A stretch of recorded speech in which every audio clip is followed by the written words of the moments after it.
Welcome back to another Alliance War video. So this war here is war number 3 of the season in season 30, and we're coming up against Kenobi. So by far probably the most accomplished war alliance in the game. I think even for the last few seasons they've ended up winning war champs. And yeah, they're obviously, like I said, they're pretty strong. We've had a lot of close wars with them, and we know a couple of people that are in that alliance, so it's always a little bit more personal and a little bit more funny with the matchups. But here we've got the team of Human Torch, Black Widow, Clairvoyant, and White Magneto. So luckily there I was about to click save, but then realised that I accidentally, like an idiot, dropped Human Torch out. So we're going to go into this war now here. Eventually when I click on the buttons. Okay, click continue. Good. So here we're going to go and start moving up to path 5 in section 1. So the Thing fight on here, it's a very common placement, just because even if people use Falcon or anyone like that, it affects the... it doesn't really affect anything because once it's been knocked down for the protection, he becomes debuff immune, and his ability accuracy can't be affected. So then Falcon, even Falcon or something like that, will still trigger the rock stacks. So the way we found to get past it is to use Clairvoyant, as you can see here. And when the war first started, the officers put a message into the battle group chat to say, "Come on, guys, big boost. Let's try and get this war win. This could be massive for our season, because in the season a few seasons back, where we could have got war champs, we ended up losing to Kenobi on time from a disconnect. So we know that we can match them, or at least get close. Maybe if we big boost sort of thing, we'll get through it a bit safer and a bit better." So anyway, I'm going through here and I'm just picking through the boost that I want.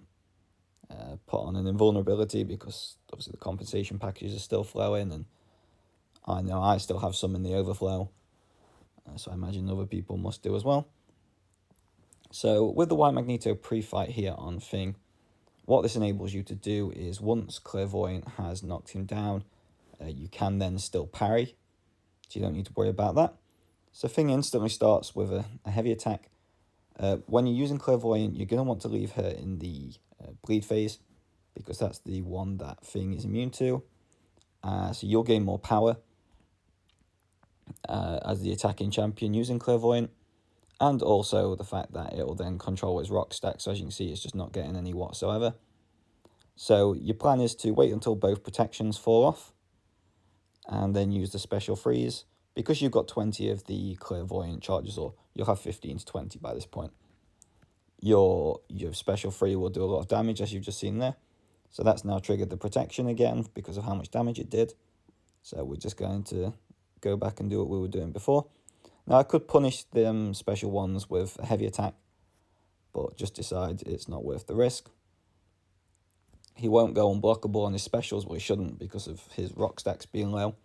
So if you need to just take the first ones to parry like I was doing, just to be a bit safer, then fair play, go ahead and do that. So as you can see here, one of the protections is up. So I just need to get rid of that, as you can see there, and then throw the special free again. So the first time we came up against this fight, we did actually send a Falcon and kind of, quote-unquote, fell into the trap, if you like. But other people have done it with Falcon, and you can do it. It just means you have to watch the rock stacks like you would do in a normal Thing fight. But here you don't need to. It's no concern. Here I just decide to drop an input, not press block. Don't know what happened. But yeah, so I was just focusing up sort of thing now. I was like, right, my indestructible boost is gone. Let me really pay attention now. Because I don't know what's going on this season, but I don't know if it's just me not focusing enough or whatever, but yeah, I just seem to be playing really, really bad. And with this fight done now, Thing's dead. Obviously, you could have also used suicides on Clairvoyant if you're using a suicide-friendly team. I didn't want to keep swapping my masteries all the time. because like this next fight here would have been a Human Torch fight, and then my section 2 I'd go back to using Clairvoyant again. So here I was just checking my indestructible boost. I've got it. For whatever reason, Chavez isn't a high ground, even though I thought it was mainly just for people that are floating. But I guess when she's stunned, she's not floating, but when she's not, she is. I don't quite know. I expected her to be high ground, but she wasn't. And speaking of not focusing, so Human Torch against most Mystics, everyone just calls him like the Mystic Slayer. So I back up here to sort of like watch out for the protection. Hit the parry, just didn't pay attention at all and died. So I'll just kind of replay that again in slow motion. So at the exact moment that I parried, the protection shrugged off. So the stun shrugged off Chavez. She instantly threw a heavy attack, to which I wasn't expecting. I thought I was going to get a parry. So I hit into it midway through, gave her one of the phases. She then goes to instantly stand up, throws a special 2, which is unblockable, and I'm dead. So, yeah, what should have been an easy fight, I just died again. This season is embarrassing already, and yeah, I'm just not helping myself. But luckily, you know, these deaths are something that you kind of make the mistake and then you learn from it. You should learn from it. Hopefully I will. I'll just pay more attention and focus. Like I said, I did back up. It's just I still mistimed everything. So here, I'm still 30% boosted. I'm angry at myself for dying. I just instantly just go, that's it. I'm going straight back in to get rid of them. End my section 1, and then just take a little bit of time away from the phone and the war. Take myself for a walk, as if you would, and just kind of go play maybe a different game. And yeah, so again, I'm just checking the nodes. I don't even know why, just to make sure I didn't miss anything else. It was literally the main problem was the fact that I parried, thought I was still relatively safe, because I thought it was just after the timer when it wasn't.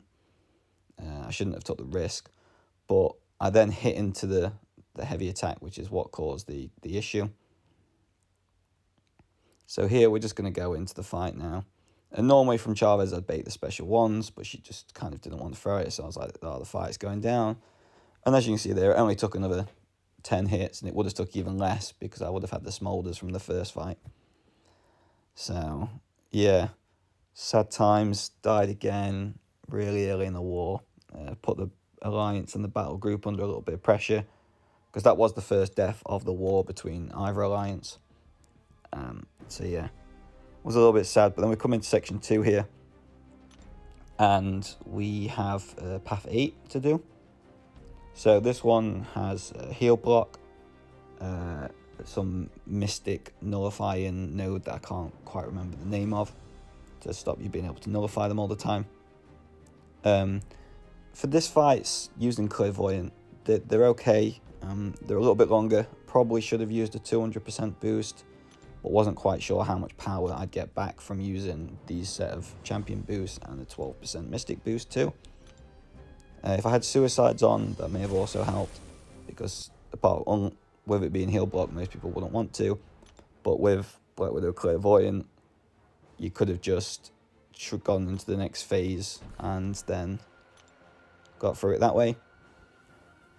So we're going into this Silver Surfer here. For me, he's just a prestige champion. There's no good use to this man whatsoever, but other people have different opinions on them. I get caught every so often with a special 1, but as you can see here, it's not going to happen. Clairvoyant is pretty good on high ground from these special 2s. The only thing that I would say is when you've got into this phase that I'm on now, so the Curse of Hellfire or whatever it's called, just don't end your combo with a medium attack or use any heavy attacks, because you will put an Incinerate on them, and that will then give them the buff from the global. So as you can see, I'm only doing 4-hit combos. I'm taking up a decent amount of surface health each time, and what, less than a minute in is down to 25%, so it's almost at Assassin's range already. Taking a couple of blocked hits from high ground there, as you can see. And yeah, we're just waiting here to get back to another special 2. We throw the special 2, and Surfer's dead. So just over a minute. To be fair, actually, I thought it was a bit of a longer fight than that. It felt a little bit longer. And then we're going to go into this Phoenix here. So I'm not sure why. Again, I'm guessing this is just a diversity / high ground placement. And maybe if someone gets her to the 1 HP in the regen midway through a combo or something, she might retaliate and kill them quite hard. But it's not like she gets any real buffs. So again, I'm not quite sure. Phoenix is mainly just a bait special 1 sort of champion to play against. And as you can see here, just going to bait the special 1, let her go into the high ground 2, do a few hits, and then hit the 20 combo to get rid of the high ground, bait the special 1, go back in. And that's the other thing with Phoenix. She gives herself power, a little bit of power back based on her Phoenix charges after the special 1. So if you do this fight right, you get away with not really having to deal with the high ground at all, because you don't really ever need to block an attack. And as you see there, it went pretty much as good as it could have done. I normally complain about leaving people on 1% HP, but this time I'm not going to moan, because it probably did save me getting smacked in the face. And with my luck and how it was in war at the moment, I'm quite happy that risk didn't happen. So my last fight is a mini-boss on the Rage mini-node against an Iron Man Infinity War. Speaking to one of the people in the Alliance, and I was like, should I invuln or should I just combat regen? By the time they replied, I'd already done the fight. I just decided to go over combat regen, basically because he's going to be hitting me into the block. Like, if I can take medium hits into the block, it'll give me a smolder. If he gets to high ground, especially within the first 15 seconds, it gives me a chance to take some of that block damage and just regen it. The first one there, I messed up really. I really should have taken them hits from the special 1 into the block to gain smolders, just to make this fight go a little bit quicker. But I didn't, and as you can see, I don't ever really use these boosts, especially not these health boosts. But I just decided to go for it because of how bad my luck's been recently, especially on this mini-boss.